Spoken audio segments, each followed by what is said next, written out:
August 30th, 1993, New York. The United States Open begins its silver anniversary by remembering the first champion of the Open era, Arthur Ashe, who in 1968 garnered the singles crown and in 1993 died of AIDS. This is the 25th anniversary of Arthur Ashe's winning the first United States Open championship.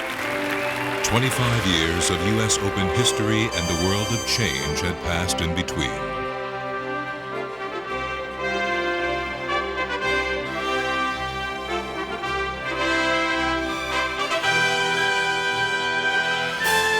USA Network presents the 1993 U.S. Open, a silver celebration.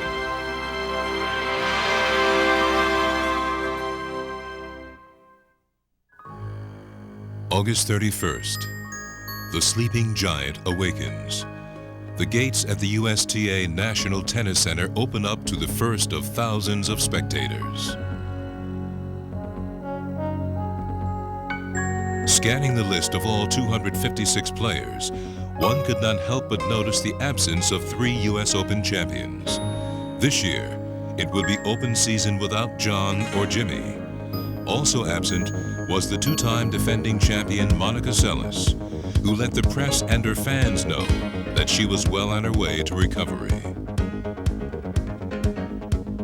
Despite the absence of some of the game's brightest stars, it was evident that the show would go on. The first day and the first seed would fall.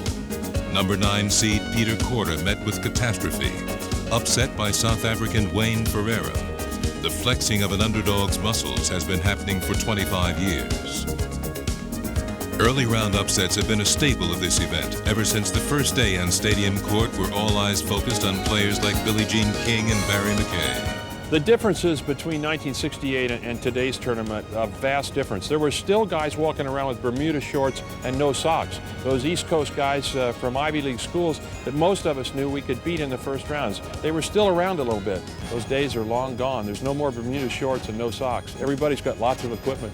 The winds of change were blowing again. The first round continued on day 2. A terrible Tuesday. 2 top seeds tumble, 1 hot dog gets roasted, and a defending champion is pushed to the brink. The turnstiles on day 2 ticked over 22,000 times, a new U.S. Open record. The fans flocked in to see 2-time defending champion Stefan Edberg begin his quest for a three-peat and a slice of tennis immortality. If successful, the Super Swede would become only the 3rd man in the Open era to do so. But Frenchman Olivier Delattre ensured that this match would go the distance, and instead, Edberg narrowly missed becoming the first defending men's singles champion to lose in the first round. It took 5 sets, including set point on a 3rd set tiebreak. It was Edberg's first 5-setter since his 5-hour, 26-minute semifinal against Michael Chang at the '92 Open. But in the end, the number 3 seed survived, not knowing that an even tougher road lay ahead. Stefan Edberg could breathe a sigh of relief, but for Jennifer Capriati, Andre Agassi, and Michael Stich, it was 3 and out. In an unbelievable demolition of fan favorites, Henrik Holm, Leila Meski, and Thomas Enquist performed a triple play of upsets. First out, on court not-so-sweet 16, were Michael Stich and Henrik Holm. Scorching serves and short fuses were the order of the day. Stich sizzled.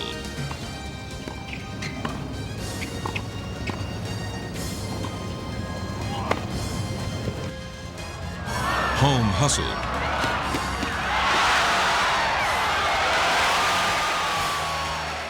And in the end, the 6th seed succumbed.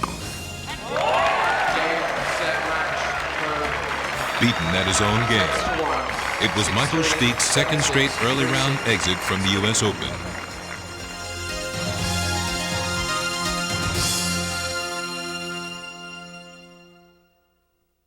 "17-year-old Jennifer Capriati could not believe her eyes. Across the net was 25-year-old Leila Meski, a human backboard, who had not lost in the first round of the Open since her rookie year, 1987. Capriati had high hopes this year. She had reached the quarterfinals of the Australian, French, and Wimbledon, and came out firing.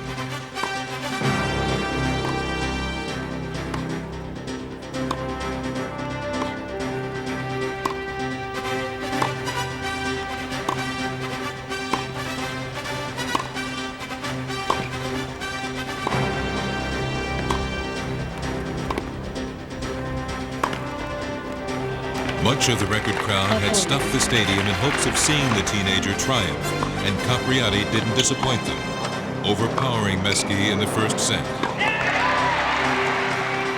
But Leila Meski just kept hitting them back, and back, and back.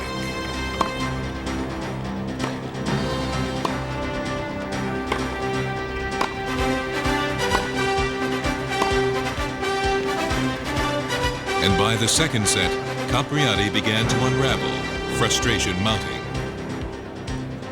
Time. The crowd pleaded with Jennifer to regain her composure, but the teenager continued to make mistakes, committing an alarming 51 errors in her final two sets. 40-15. And that was enough for Meski to work her magic and take control of the match.